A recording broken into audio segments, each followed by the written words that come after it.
COVID was a turning point for a lot of people, but that for me was a big transition piece personally. What are some of the non-sort of economic goals that you have for yourself? Bro, you have great questions. Thank you. You can tell you've been doing this. This is 83 episodes, man. You can tell he's been doing this. Who I voted for is different than who you voted for. They immediately get on guard. Like, don't get on guard. Can you tell me, like, what made you vote for them? To go to just 0? Do you know, like your reaction and anxiety and like, Jesus. It's terrifying. Yeah.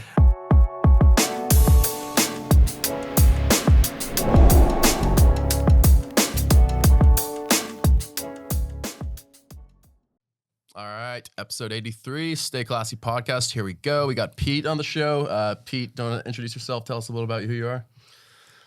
Put me on the spot. Right away, man. Pete, San Diegan, been here about 15 years. Originally from Arizona.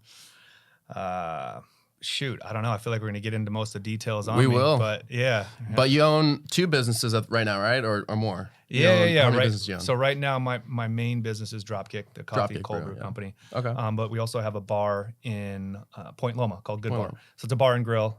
Good Bar. We had a poke shop for the last 4 years. We opened in pandemic, but we actually just sold it. Okay. What was it called? Poke Vita. Poke It's right Vita. next to the ballpark. All right. And before the pandemic, you were actually running an agency. Is that right? Yeah. And what was that called? Gaslamp District Media. Capital District Media. Okay. And then did that end because of the pandemic, or were you already transitioning to these other businesses of yours? No, so we'd actually signed the lease on Poke Vita in 2019. So it's because that agency, we were primarily, all of our clients were hospitality, food and bev. We also had an events portion of the agency as well.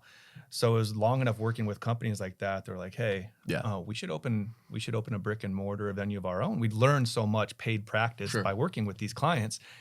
I went to a guy in town who I'd done some work with before, who I still will say he's my partner to this day, is the best operator in San Diego. And I just pitched him. I'm like, hey, my agency covers everything. I probably have a bachelor's in operating a venue. You're like PhD plus. Let's figure out some sort of structure, like equity structure, and become partners so we can do everything full gamut. So for when we open the place, we have operations down, marketing, advertising, sales. And he was just like, immediately. Yeah. Well, I mean, he sat on it. He's got a wife and kids too. Okay. So I took him out to dinner, wined him, dined him. And he was fortunately, he just actually sold a restaurant. He was kind of in a transition phase. So I caught him at the right time. And honestly, the businesses I have now, I don't think we would have been able to pull off if I didn't have him. He's just, he's smart in a way I'm not. And so you found somebody workhorse. that complemented your weaknesses and vice versa. And that's what you want out of business, right? Yeah. And I also, because I got to know him, this is something that you just learn in time. He's one of the like best humans in the world too, which, you know, everybody says it jokingly, a business partnership's like a marriage. Yeah. It's in every way, shape, and form the same thing. You know, you're without bound. Well, yeah. I mean, there's certain people out there. Yeah. But you think about it, I mean, you're bound to, like, your decision making is joint, your bank account's joint, you're legally bound to each other. You're sharing livelihoods. Like if you make a bad decision, it could affect, like I take very serious. I'm single, no kids. So I have a little bit more like risk taking in me. He has a wife and kids. So like your decision making impacts his and theirs livelihood. You have to be very smart with who you go into business with. Yeah. And that's just what you learn in time. Now, the big takeaway I heard from all that is Pete is single, ladies. So if we're gonna promote this episode a little bit, we'll cut that. We're gonna cut that segment. We're gonna ironclad it out. We're gonna put it on our Instagram reels. Yes. Now, one thing I did want to ask you is, we were talking right before we started recording, and initially I was kind of like, let's steer away from this, but now I'm like, dude, let's just like dive straight into it, which is we are in an election year, and you're a business owner. Are you personally, like from a strictly like the economic standpoint, like are you very concerned about how you think this election is shaping out to affect like businesses like your own, the economy as a whole? Like, is that something you think about on a regular basis? Or are you one of those people that says, look, like whoever's president, life goes on, like I'm going to be doing my own thing? Yeah.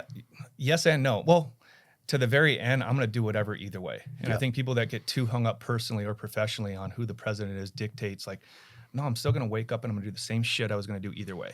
Yeah. Now, in the last 4 years, it definitely took a little bit of a toehold on us because the pandemic shut us down. We were sitting, waiting for them to make decisions so we could either reopen or open, or not. You know. But what I learned actually in the last few years is our local politicians have a lot more influence than you know. Yeah. You know, our board. You mean like city council and stuff like that? Yeah, board of supervisors, the mayor, them, and So I've had the opportunity to align and connect with those people because they make the like local decisions. Yeah. Now, still on a national level, it matters, and we're in the middle of another fucking circus. Yeah. Like, of course. I always say, you know, the more we like when you said, can we talk about this? And I'm like, we should all be able to talk about this. Yeah. You know, because the problem is if you're one way and I'm the other, the only thing separating us is I just don't understand you. So I've had plenty of conversations where I talk to someone, I'm like, hey, who I voted for is different than who you voted for. They immediately get on guard. I'm like, don't get on guard. Can you tell me, like, what made you vote for them? I did this with my own mother. I'm from Arizona, and we were, like, Arizona's red through and through. Yeah. Grew up as a kid. Whoever was on that side of the ballot, my mom always voted for, and she voted for Biden. Last time, like, I had to ask her. It was not at all. She immediately got on the defense to, Peter, I don't want you to tell me this and that. I'm like, no, Mom. I want to understand how you went a lifetime of voting Republican to switching over. And she said, her words, she's like, I just wanted more class in office. And when I heard that, I'm like, doesn't make me agree anymore. Like I still hold true to my decision, but like I understand that though. Sure. And when she said that, I'm like, I bet there's a lot of people, men and women in your demographic who voted that way for the same reason. Guess what? Yeah. Now I understand. I'm not going to try and convince you to go my way. I'm not going to get mad at you. I'm not going to cancel you like we're all doing. I'm like, cool, we just disagreed. Yeah. I don't care as much. Like that's like a kind of lost art though, is separating the personal from the political, right? Yeah. It seems to me as though like it's no longer just like we respect each other's people, but we also like have these different political opinions. It's like the two are completely conflated now. Or it's like, oh, you're a this, well, I can't associate with you. I can't do business with you. I can't do this with you. Like there's kind of the lost art of civil disagreement. And I think that we're living in like the most polarized time in my lifetime. And would you say your lifetime as well? Yeah. I mean, like there's no, like the middle ground is just getting smaller and smaller and smaller. Yeah. And I think that that's a problem for relationships. It's a problem for business, as I'm sure you've encountered, and it's a problem for everybody. Well, yeah. And now it's starting to spread over beyond politics. It's like now we can't have civil conversations about anything that like lays on the fringe of conversation. It's like, well, why not? You know, like if we all walked around agreeing with each other, that's a fucking kind of boring. Yeah, you know? So yeah, man, it's wild times. You know, I think we all thought by now it'd be a little less wild, but I think the next couple months are going to be chaotic. Because there's, again, and we're not going to spend the whole time talking on this, but there's a point now where, you know, we had the first debate. You know, a lot of people pan Biden's performance, and there's like speculation of like, you know, is he going to step aside? Is, you know, a younger candidate going to run like on the Democratic side? You know, does Trump have this in the bag? Like if Trump wins, is there going to be like a constitutional crisis because he's also a convicted felon at this point? Like, is he going to be president from jail? Like there's so many questions at play. I think a lot of people are genuinely, it's not like a undue sense of panic. I think a lot of people are genuinely concerned about the future of this country and like sort of what comes after November. Are you concerned out from a personal, from a business standpoint about kind of how things might deteriorate in that way? Or are you just kind of like, this is another election kind of mentality? I think my answer is only different because we just came out of the pandemic. Yeah. So before I would have answered a lot more casually and said, nah, I don't give a fuck. Yeah. But it's really scary, you know, the certain direction we're heading. And right now there's a lot of businesses closing.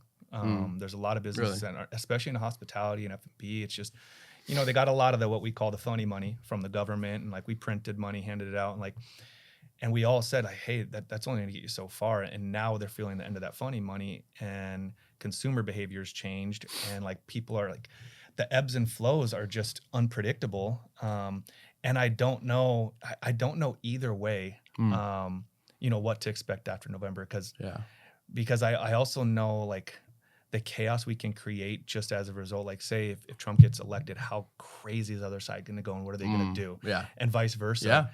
Then like we create some of the chaos, you know? Yeah.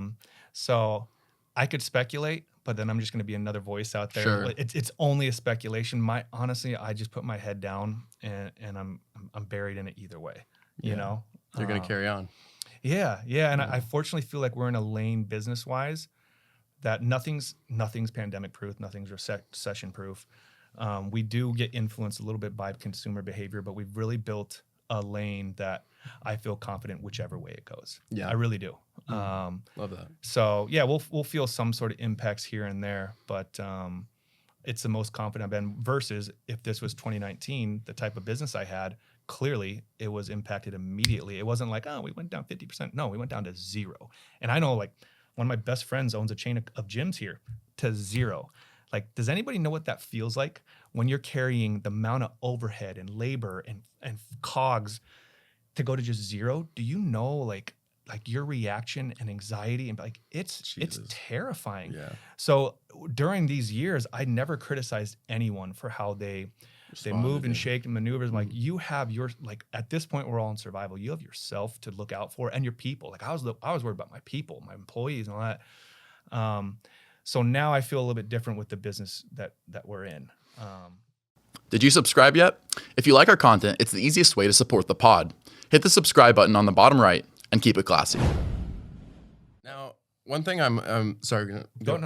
I was gonna say, like, one thing is, like, during the pandemic, during the time of like maybe the most like business wise uncertainty that you'd ever dealt with at that point in your life. Like, is that fair to say that it was in that stage of mind? Like, was there a point where you looked at the industry you were in, you looked at like the future, the projections, whatever, the prognostications, and you were like, man, like, this can't go on. I need to call it in. I need to mail it in. Like, I can't do this anymore. Or were you just like, hell no, like I'm never giving up?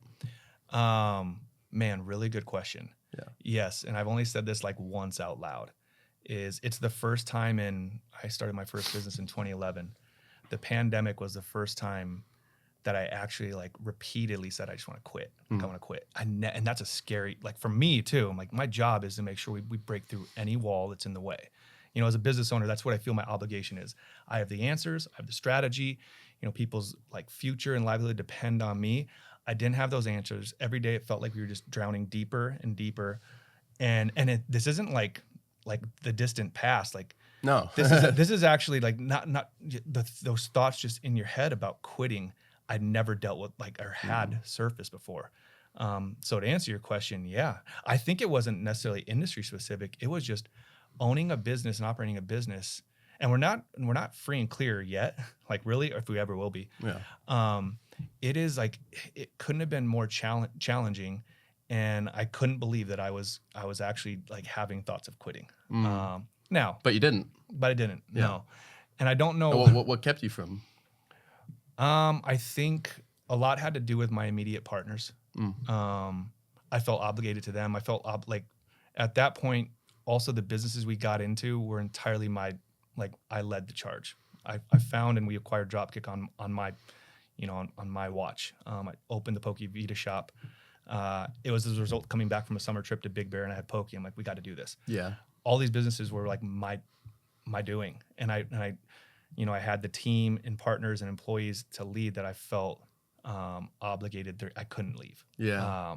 But it's a real thing, because they were having those same thoughts too, and we did a pretty good job of communicating, but that was a big deal. And I also knew the business I was in with Dropkick specific.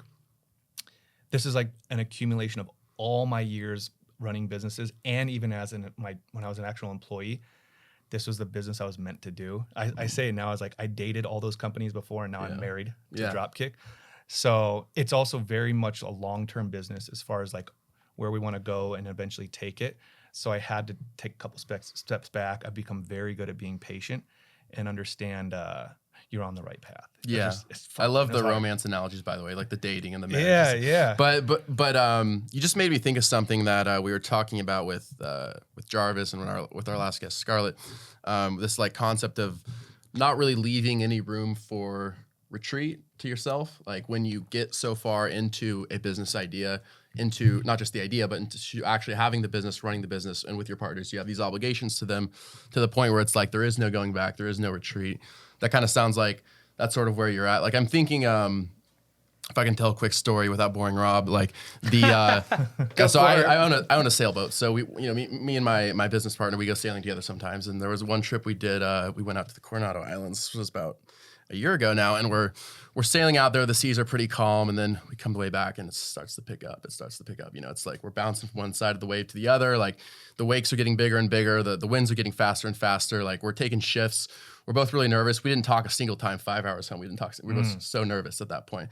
But it was sort of like this. What I was thinking of is like, you know, to some extent, like there is no turning back. You know, your obligations to the other person, you know, to yourself, you know, obviously to make it back alive, to your friends and your family. Like at that point, it was kind of all pure instinct. It was like there is no option of retreat. It's like, you know, the best performance has to be like right now. And that was probably the best sailing that I'd ever done up to that point in my life. And so I was thinking of that story while you were talking, because it was like, it seems like you got to the point where you gave yourself no option for retreat. And that allowed you to carry through those times of uncertainty. So sometimes it's sort of the obligations that we have and the relationships that we have would keep us going when our head wants to turn around and run away. That's a great story. I wasn't bored.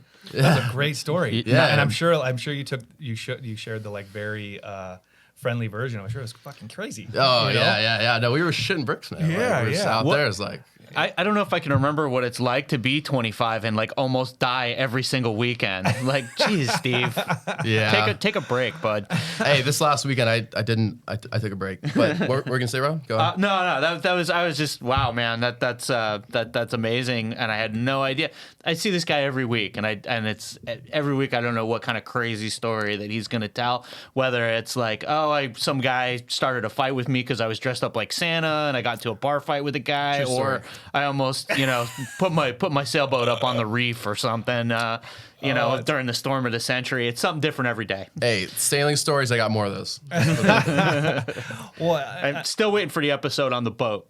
Just saying. Just put that out there. We're gonna say, Pete. Well, and I'm sure that story you just told, you know, it's clear animosity, but it's probably the story you'll tell the most often because you learn the most from it, right? Yeah. And I always tell, like, my greatest stories in running businesses were always the one where it's me in the storm sailing, because that's where I learned. That's where you really get in the trenches with yourself, and you came out of it a better person. Now I believe in that. Like, you shouldn't leave any retreat. And right now I think certain people aren't understanding that. It's easier to get into business and it's easier to get out of business right now.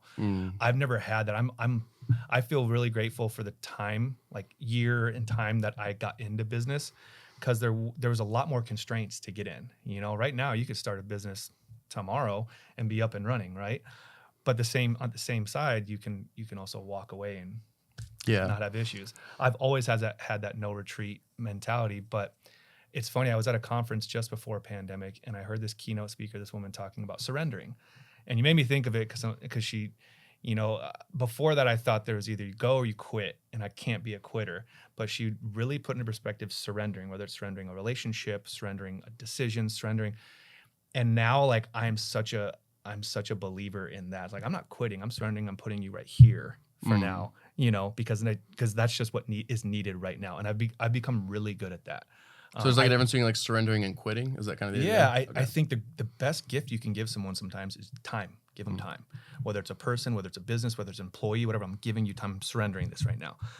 And I came away from that. It's funny. I came back. I was in Santa Monica, and I immediately, there was this friendship I had at the time for years, and I surrendered it. And I wrote him, and this is like a brother of mine. Yeah. Out of nowhere, out of the clear blue, but it had been bothering me for some time. And I just sent him an email, and it was me surrendering a relationship, and it kept it there for about 2 years. I was just in Yosemite with him last week, and he's got 4 kids. I'm the godfather to one of them. He's we've never been better. He's my best friend, and he lives on the other side of the country. Yeah. But I surrendered it for that time. You know, I just had certain things, but it wasn't quitting. You know, I never had the intention to be like, "Fuck you, I'm out." Yeah. I don't think that's ever good anywhere. No. In business, in personal life, in whatever. So. Yeah, that was a long-winded answer to retreat.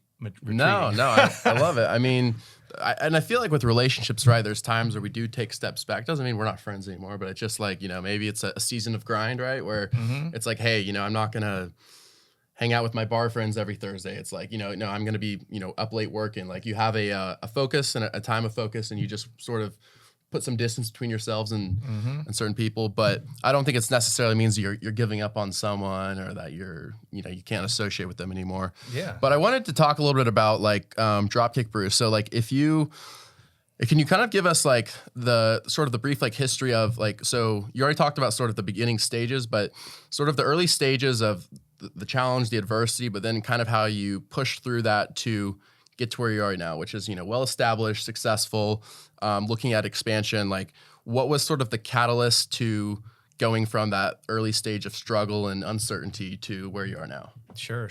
So the first off was I've never acquired a business, and we acquired this business. It was under a different name. It'd been in business 3 years. I knew one of the small equity owners.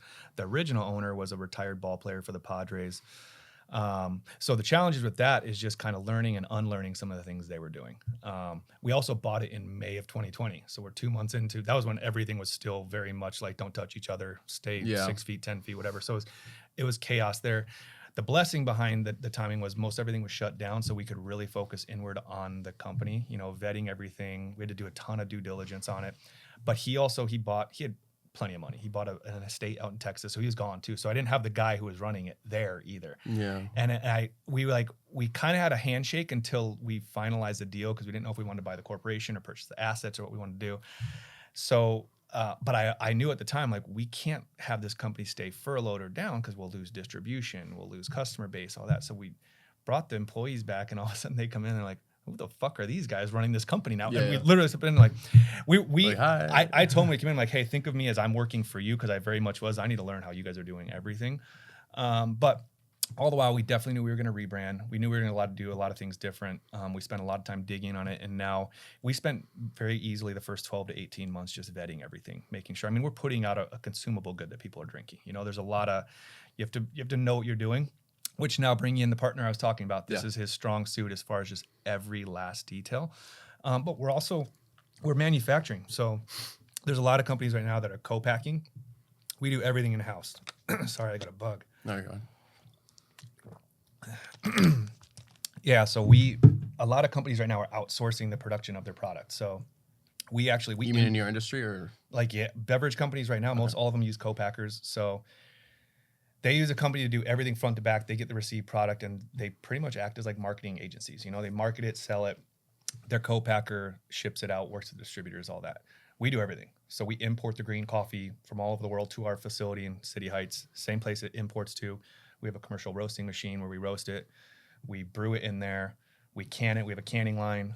We keg it in there. And then it goes out to, now we have 4 different distributors. Between San Diego County, Riverside County, and actually now out in Arizona.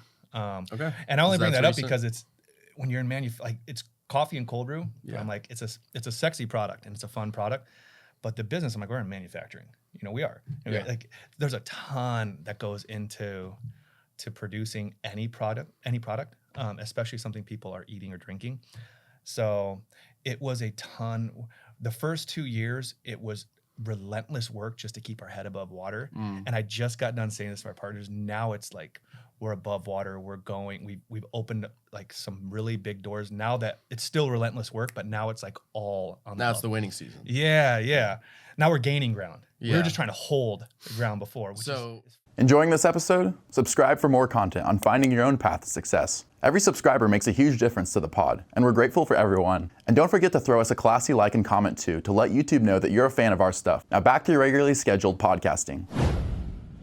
Frustrating. Yeah. Well, talking through that, those first couple of years of just like, you're working so hard. I'm sure you put in like ridiculous hours just to barely stay above ground. I mean, once again, was that a point where you started to get that kind of voice in your head saying, man, maybe you're in the wrong industry? Like, oh yeah.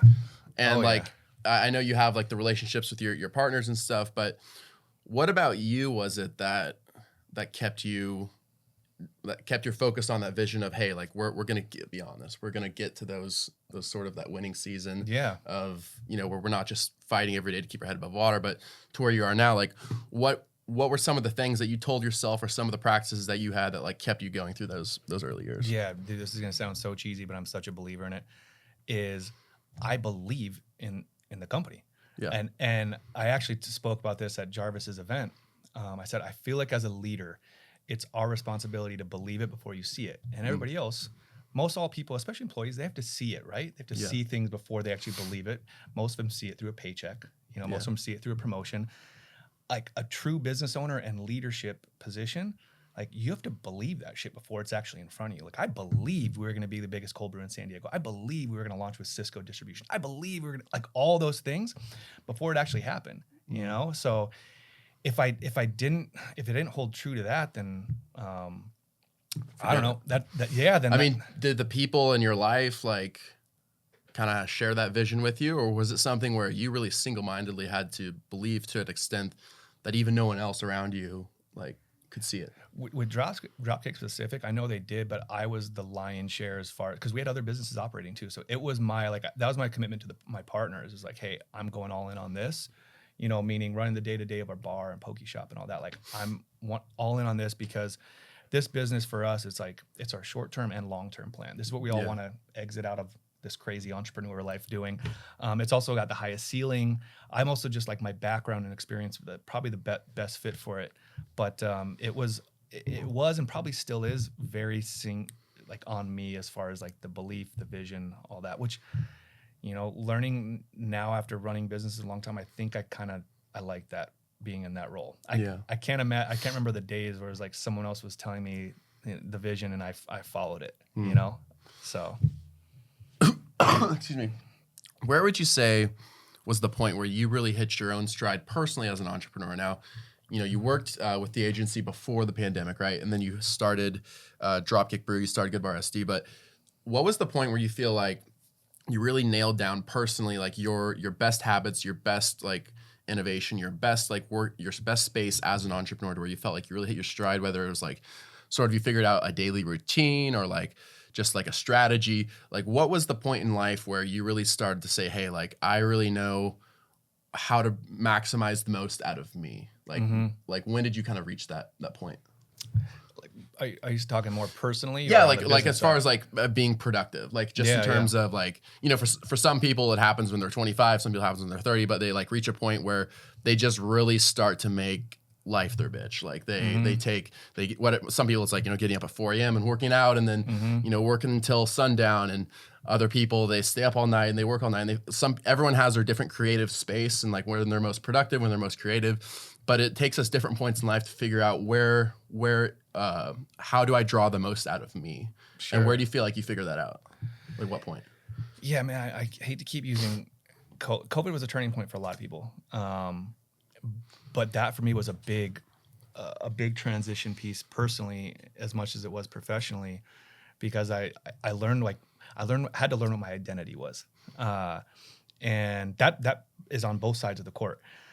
Because leading up to COVID, if you ask me, Pete, what's your biggest fear? My answer would be that my business goes under, my business fails.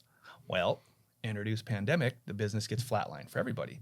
So I immediately had to learn like that business was such a big part of my identity, you know?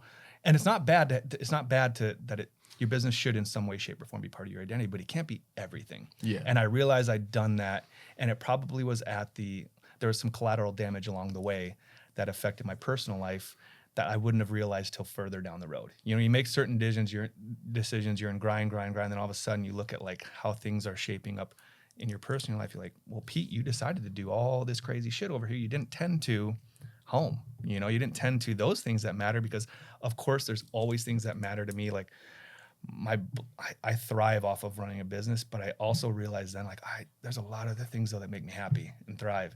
And I've probably been neglecting those. So take it the world shutting down to figure that out. Sure. It was. And I think too, now on the professional side, I was building an agency, but I think I was just building to build.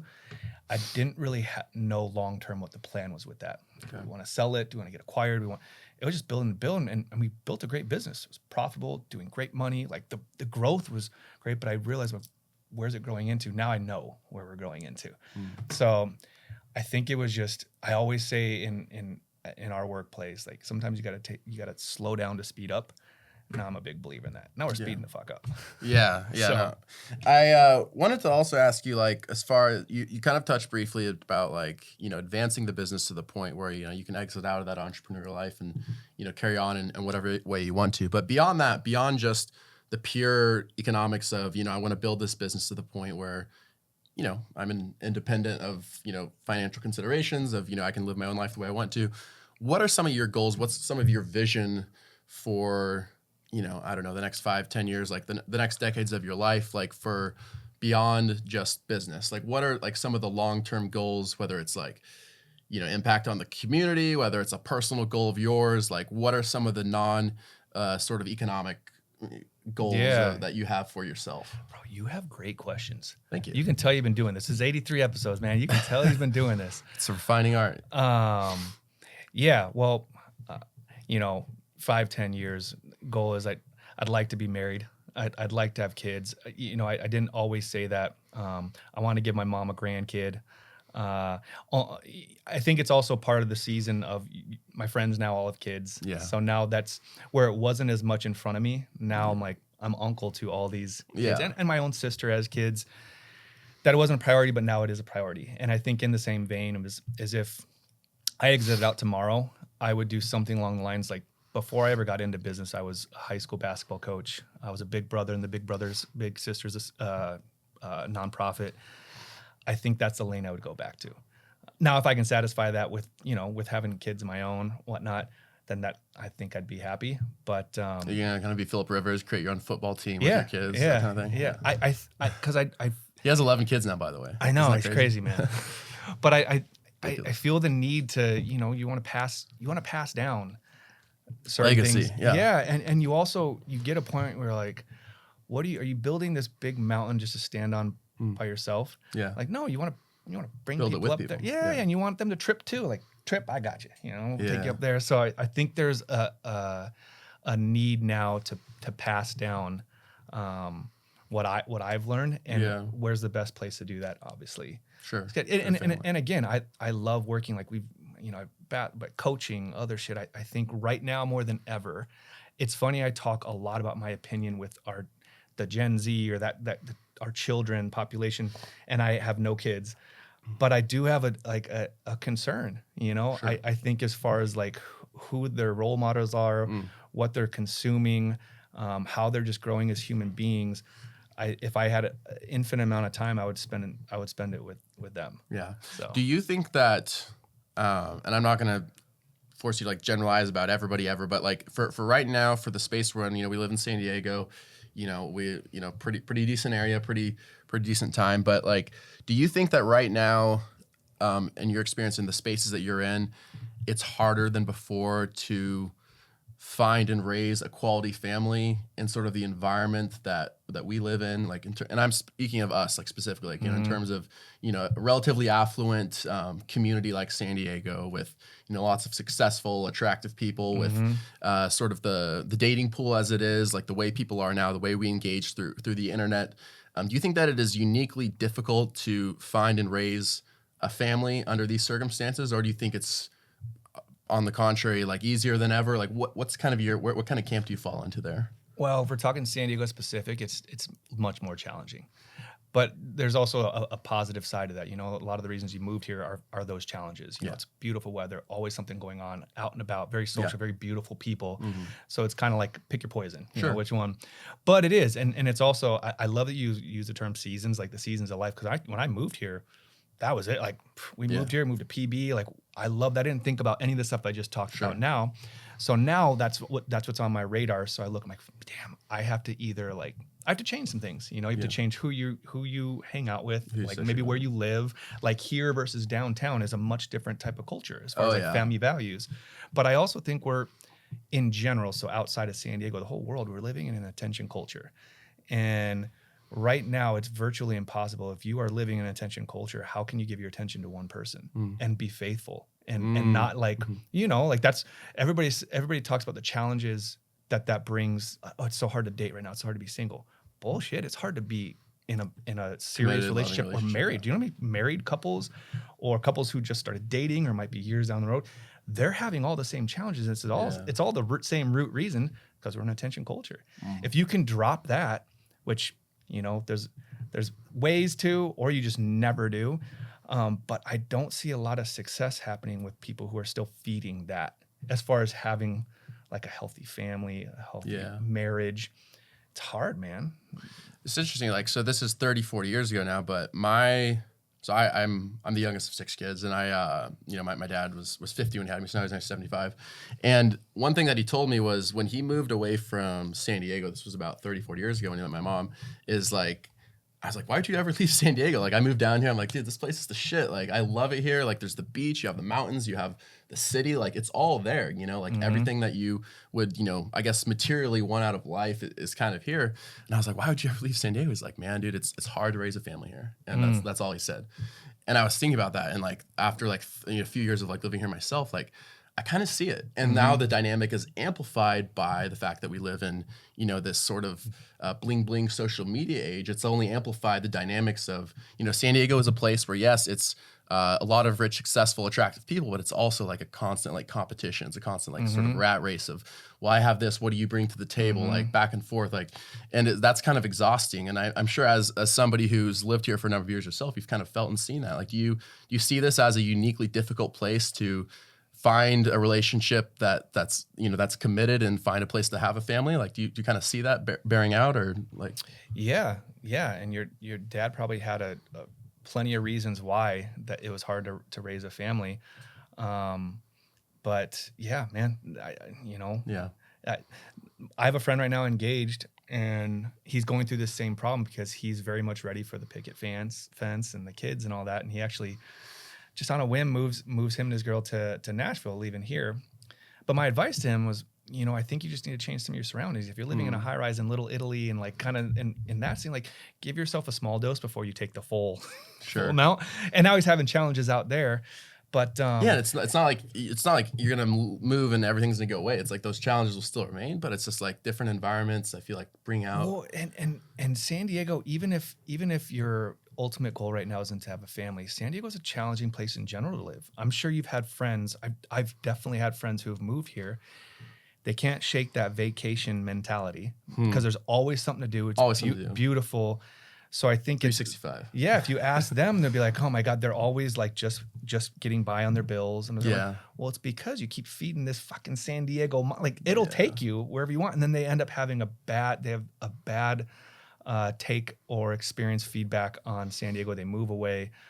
Me personally, I'm like, I've chose to do everything like where I work. You got to think like you spend a third of your life working, third of your life sleeping, third of your life hopefully playing, third of my life working. I have to enjoy it and love what I do. Third of my life sleeping, I have to lay down with someone that I absolutely love and love waking up to. And the third of my life playing, like I live in the best place to play. You do. You know? So you just have to find, which is really hard. I'm obviously, this is not easy because I'm still single. Sure. You have to find someone who understands all that too. Is like, okay, let's just master those things. We're living in the best place to play. Let's focus on each other. There's so much noise right now that you can let convince you that it's actually what matters. So much of the shit. I tell the same friend that I said I surrendered to, who has 4 kids in Connecticut, total lifestyle change. And every time I go there, I always, before I leave, I say, hey man, don't let anything convince you that what's outside these walls matters. It doesn't. What matters is what's in here. That's it. That's it. And whether you find that in Connecticut, San Diego, Arizona, wherever, but they understand that. I only tell them because I'm like, I just want to tell you to like reinforce if you're ever having, I'm sure you guys have your challenges, and they don't give a shit about anything going outside. They got their 4 kids, them, their livelihoods, and that's all they focus on. Hey there, classy viewers. Thanks for listening to our podcast. We're dedicated to providing you with quality content that inspires and brightens your day. But keeping it classy can be expensive. If you enjoy our content, we're asking for your support for the podcast using the donation link in the description below. Donations mean the world to us, and even as little as $5 can make a huge difference in helping us make this podcast a reality. Plus, donors are added to our shortlist to be the first to receive exclusive offers on merch, extra content, and even chances to appear on the pod. Anything you can give would truly be appreciated. Now get back to enjoying the rest of the podcast, and as always, stay classy. That's all that matters. This is like purely anecdotal from my experience. I get the sense from talking to people my age. You know, I'm 26 now. Like talking to people my age, like or even a little bit older, I'd say like, you know, early 20s to early 30s. Like there's a sense in which like the past like few decades, like our society, you know, we've kind of moved away from, you know, traditional religion, I guess you would say, like as a country, like, you know, not that that's not still important to a lot of people, but, you know, statistics show, you know, less young people going to church, less people subscribing themselves to an official orthodoxy or whatever. But there's also this like movement that I see of like younger men or, you know, people in that age range I just described who are actually moving back towards, I want traditional this, I want traditional that. Like I want traditional marriage, traditional family, and like sort of rejecting the what's the word, like the sort of the profligate son kind of lifestyle that it's, for instance, that it's so easy to have here in San Diego, right? Of just like, you know, I'm screwing anybody I want, I do whatever I want, I party, I do this, I do that. Like there's a lot of sense in which people like that I see in my friend groups, my circles, who are actually they're not like religious per se, but they're moving back towards that sort of family centered like ideal. Like do you kind of see that like in your own like social circles and whatnot, or like is that just like, or do you see the opposite? No. And the first thing you made me think of was like, of course, man, the most popular person right now in the world is the Haktua girl. Like, let's get the fuck out of here. So, like, she's pop. I just thought she was brought up on a Zach Bryan. She's brought up the concert, yeah.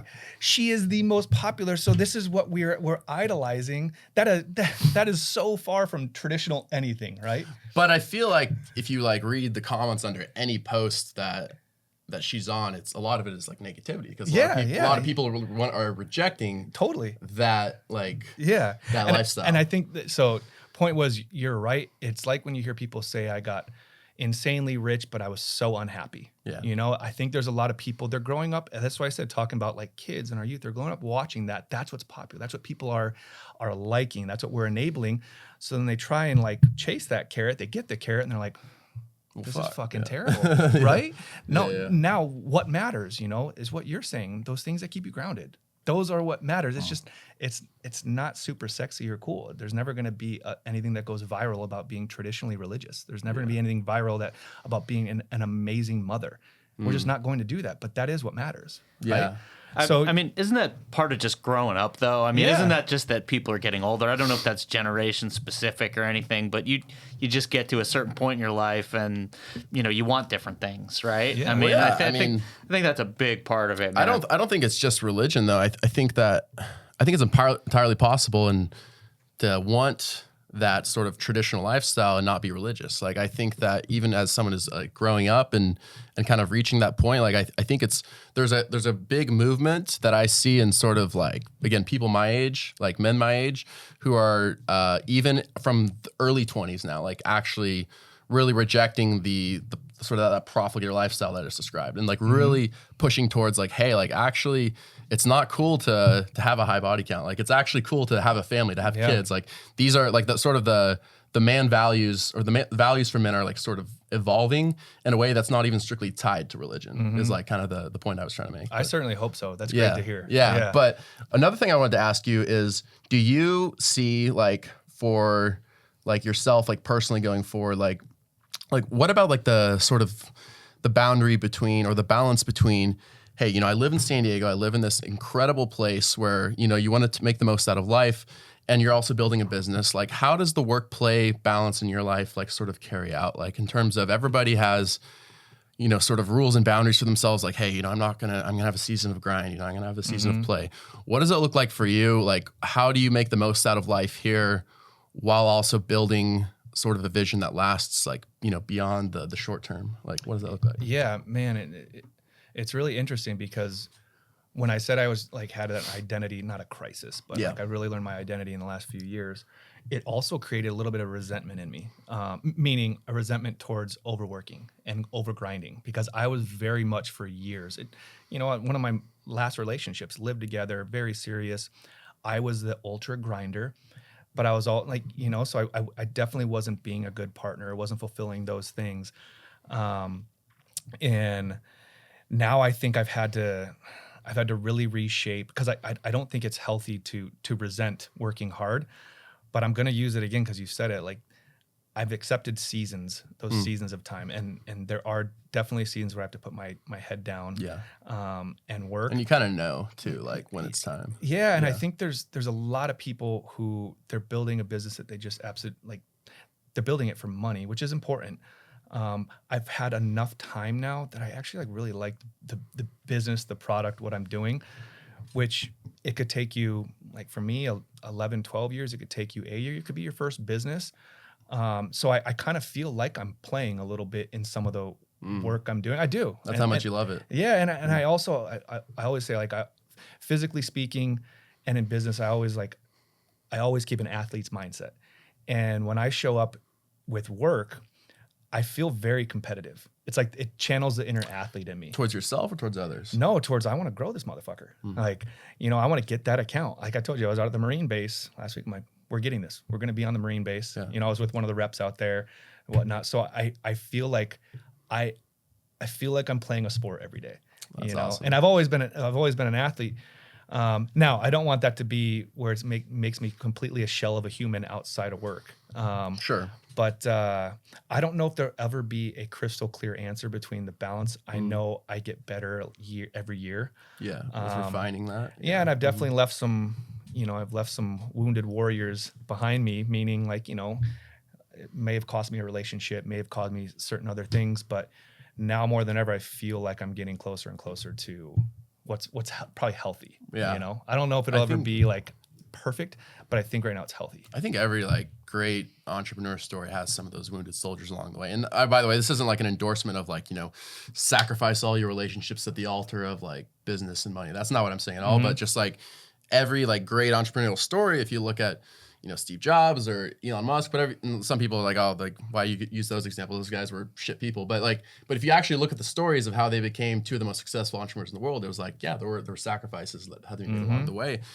Even Elon Musk, like, and Rob's sick of me bringing up Elon Musk on the show, but the example I always think of is he talks about how even people who were actually mentors who inspired him, he actually ended up like having fallings out with along the way. And that was, you know, that took a huge personal toll because it's like people who actually inspired you to pursue your dream or people who like didn't end up believing in you. Because he doesn't like to be told that he's wrong. Well, he doesn't. And Have you seen the Cybertruck? The Cybertruck. They gave him a lot of other options on what that could look like, but that was what he wanted. well, even like SpaceX, like, so for him, and sorry, this is kind of a side tangent, but for SpaceX, there was some of the traditional astronauts like Neil Armstrong, who are the other guys? Gene Cernan, Buzz Aldrin. Sure. Yeah. So some of those guys were, you know, his inspiration to start the business, some of his mentors, and then they actually basically out and told him to his face, like, yeah, we don't believe that space travel and the way you're designing it, it's going to work. And that hit him pretty hard. Like you can like, and there's like a CNN interview, you can see he's almost like tearing up, like talking about it, where it's like it hit him so hard that the people who actually were his mentors, who were his inspirations, like told him to his face, like, yeah, we don't believe in you. And he pushed through that. So it's like, I feel like every story along the way, including your own, there's probably cases and stories where people either didn't believe in you or you just had to sever the relationship because it was no longer conducive to who you were and who you were trying to become. Yeah. And going back to what you said too, is because I used to be a big Gary Vee follower. And, you know, one of his big things is like from 25 to 35, something like I worked 100 hours a week and didn't ever take a vacation, this and that. And like, it's kind of endorsing that. And I fell victim to it. Yeah. So I'm like, those are some of your funnest years of your life. Yeah. And it got me thinking. I'm like, well, it's really hard work will never be replaced. But I think in those, so this is my thought, and this isn't me like, I'm not selling this as the truth, but I think in your 20s, you experience. Go experience everything. Try everything, even work, whatever, go experience. In your 30s, educate, you know, get more educated on your craft. You probably not have experienced so much that you've narrowed down like, cool, now I need to educate myself. And I'm not quite to my 40s yet, but in the 40s, then I'm hoping then it's enjoy, you know? So you experience, educate, and then you've done your experience and you've learned your craft. Now put it all to work and enjoy it. Yeah, you know, I'm hoping that's the past. I know like in my 20s, even though I was a business owner then, like I was fucking enjoying it. Yeah. You know, I refuse to not. I don't want to look back and like there's always going to be problems. I don't want to look back and be like, I was miserable through all those problems. You know, there's always going to be problems. Always, always, always. And I've had to tell my own business partner, he's such a he worries. Maybe it's a dad in him, maybe it's a husband in him, this and that. And a healthy level of worrying is important. But I said, hey, the balance, Yeah, but I said, if what you're worrying about never materializes, which a lot of our worries never actually do materialize, right? Are you going to be pissed at yourself in 6 months, a year, 2 years, if you look back and like, I put myself through fucking like craze worrying about that and it never actually happened. Now, it's not being naive or ignorant, but the reality is a lot of the stuff that we get in our head that like we're fearful of coming down the road, it doesn't actually happen, you know? And the better you get at what you're doing and making good decisions, it won't happen.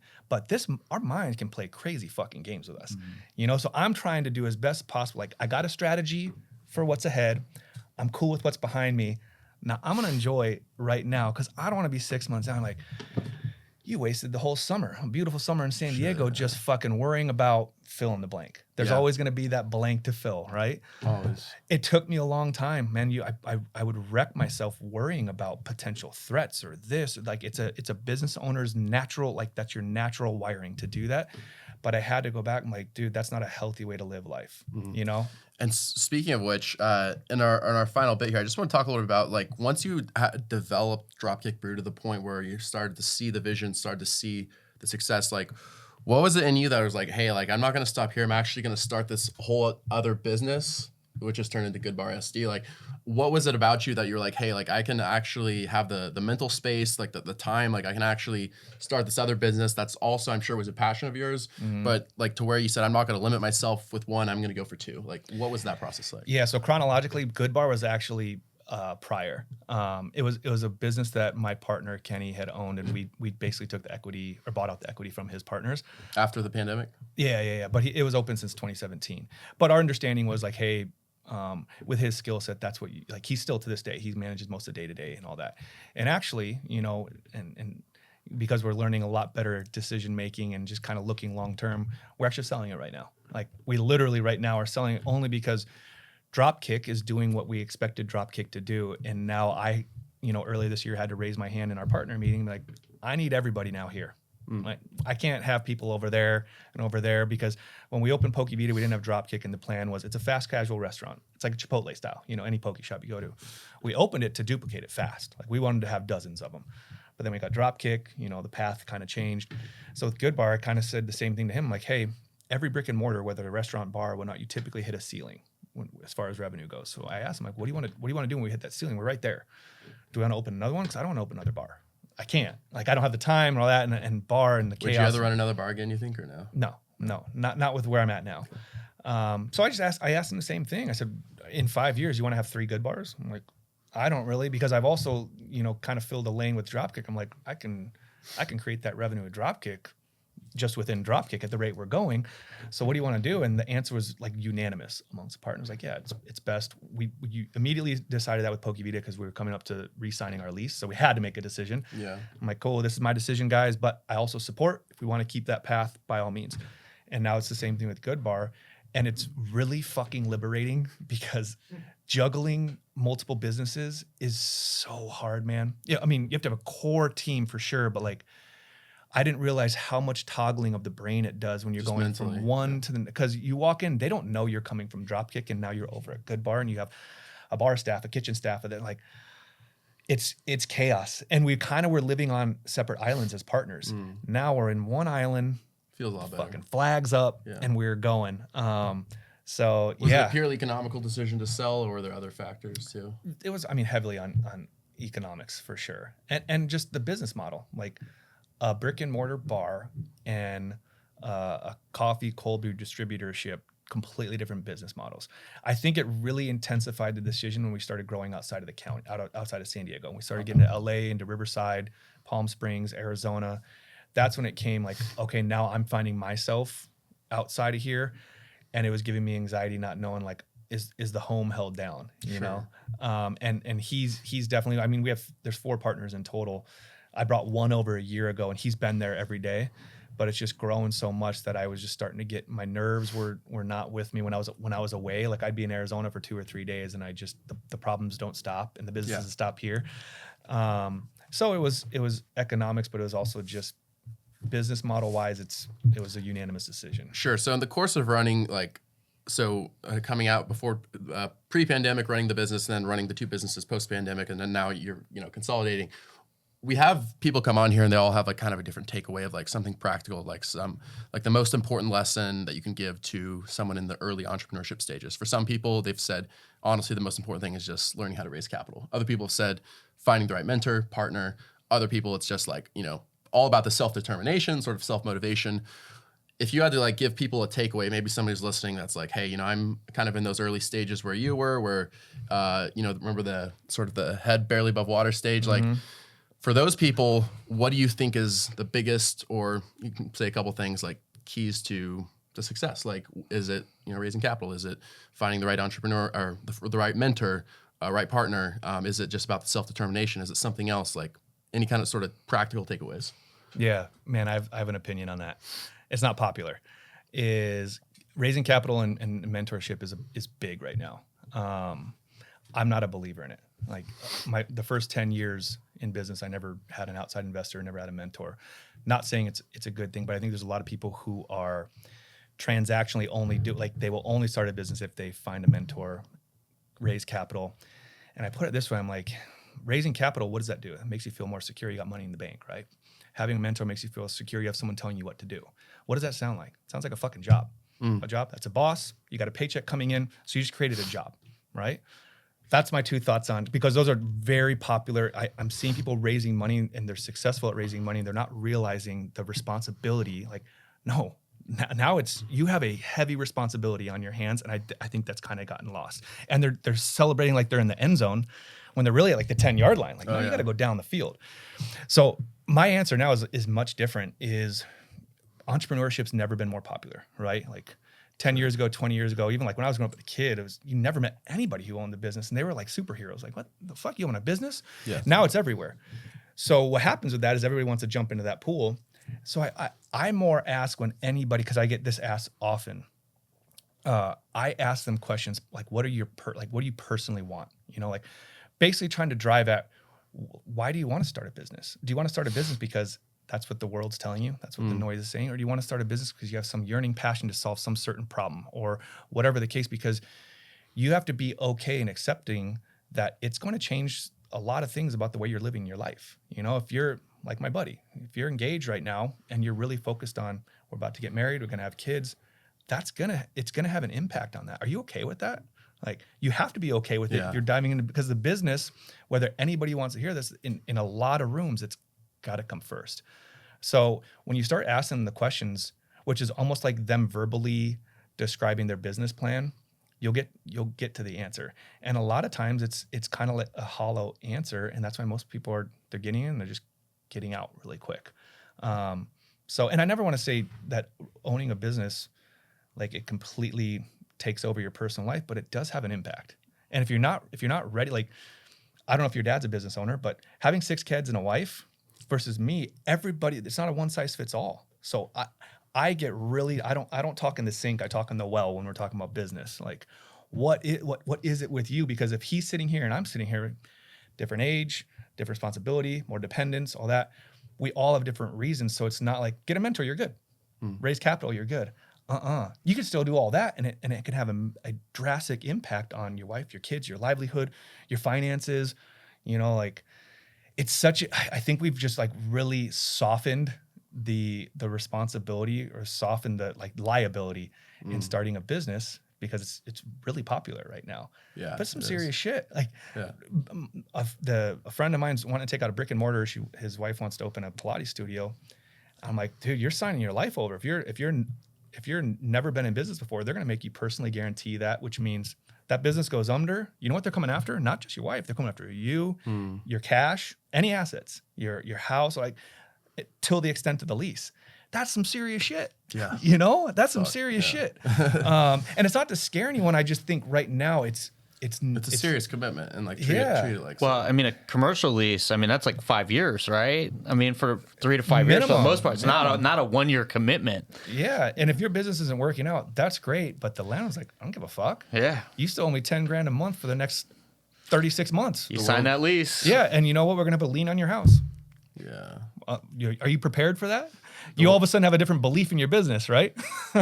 Yeah, I mean, hardships happen, but at the end of the day, like, the world doesn't care. Yeah. It keeps going. Unfortunately. Yeah, that's the reality. But I also think, as popular as it is right now, I think the way the working class is changing with all these remote positions, and, you know, the fact that entrepreneurism is as popular as it is, there's a lot of companies who are adopting that into their culture, you know, where you're working more autonomous. It's not the typical, if you're not in your desk by 9 and out by 5, like, I think we've relinquished those. I'm sure you have plenty of friends who are working remote. I'm like, there's your freedom. You want to start a business? There's your freedom. But with the freedom comes a certain level of responsibility. That wasn't even there before. Yeah. So I think there's the same happiness you can find. It doesn't necessarily have to be in starting a business. But Right. My advice to people is always, if you're going to do something you're passionate about, be prepared to ruin your favorite hobby. And then second of all, you think you're going to be your own boss, which means you're going to work 24/7. Yeah. 100%. That's my experience anyway. 3 businesses in. Dude, that's funny because I told her the same thing. She loves Pilates. She got certified. She works for Salesforce, so she makes a great living, but she's been certified Pilates. She's like growing a brand, wants to open a studio. But I said, are you prepared? You may kill that relationship you have with Pilates because now it's work.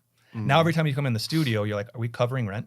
Are we covering our bill? Like, oh my God, we got to do a capital call. I got to get money in the bank. Now all of a sudden it's become work and it's a chore and it's a fucking nightmare. Oh yeah. You know?